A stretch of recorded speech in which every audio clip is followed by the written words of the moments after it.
വടക്കുകിഴക്കൻ സംസ്ഥാനങ്ങളിലേക്കുള്ള വാതിലാണ് അസം. ബംഗ്ലാദേശി നുഴഞ്ഞുകയറ്റവും ജനസംഖ്യയിൽ ഉണ്ടാകുന്ന വ്യത്യാസങ്ങളും അസമിന്റെ നിലനിൽപ്പിനെ തന്നെ ബാധിക്കുന്ന സാഹചര്യത്തിലാണ് നിയമസഭാ തെരഞ്ഞെടുപ്പ് വരുന്നത്. സ്വദേശി അസമീസ് ജനതയും ബംഗ്ലാദേശി നുഴഞ്ഞുകയറ്റക്കാരായ മിയ മുസ്ലിം സമൂഹവും തമ്മിലുള്ള പോരിനാണ് ഇക്കുറി തിരഞ്ഞെടുപ്പ് സാക്ഷ്യം വഹിക്കുന്നത്. 2026 മാർച്ച് ഏപ്രിൽ മാസങ്ങളിൽ നടക്കാനിരിക്കുന്ന അസം നിയമസഭാ തെരഞ്ഞെടുപ്പുകൾക്ക് മുന്നോടിയായി സംസ്ഥാനത്തേക്ക് ഉന്നത BJP നേതാക്കളുടെ നിര തന്നെ ഒഴുകുന്നുണ്ട്. ബംഗ്ലാദേശി നുഴഞ്ഞുകയറ്റവും പ്രാദേശിക ജനതയുടെ ഭൂമി അനധികൃത കുടിയേറ്റ മുസ്ലിങ്ങൾ കവർന്നെടുക്കുന്ന വിഷയവും തെരഞ്ഞെടുപ്പ് പ്രചാരണത്തിൽ ഉയർത്തിക്കാട്ടാൻ BJP തീരുമാനിച്ചിട്ടുണ്ട്. ഇത്തവണത്തെ തെരഞ്ഞെടുപ്പ് സ്വദേശി അസമീസ് ജനതയും ബംഗ്ലാദേശി വംശജരായ മിയ മുസ്ലിം സമൂഹവും തമ്മിലുള്ള അടിസ്ഥാനപരമായ പോരാട്ടമായിരിക്കുമെന്ന് BJP വ്യക്തമാക്കിയിട്ടുണ്ട്.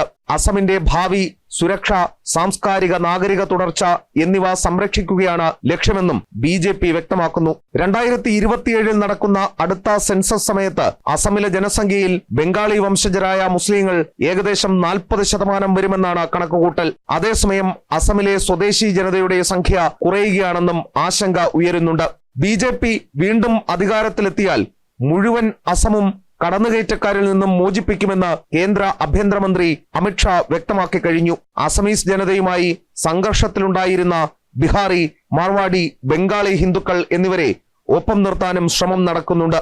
അതേസമയം അസമിലെ പ്രധാന പ്രതിപക്ഷ കക്ഷികളായ കോൺഗ്രസിനും AIUDFനും ബംഗാളി വംശജരായ മുസ്ലിങ്ങളുടെ പിന്തുണയുണ്ടെങ്കിലും തെരഞ്ഞെടുപ്പിൽ ഇവർ തമ്മിൽ സഖ്യമുണ്ടാക്കാൻ സാധ്യത കുറവാണ്. കോൺഗ്രസ് ചെറിയ പ്രാദേശിക കക്ഷികളെയും ഇടതുപക്ഷ പാർട്ടികളെയും ചേർത്ത് സഖ്യം രൂപീകരിക്കാൻ ശ്രമം തുടരുകയാണ്.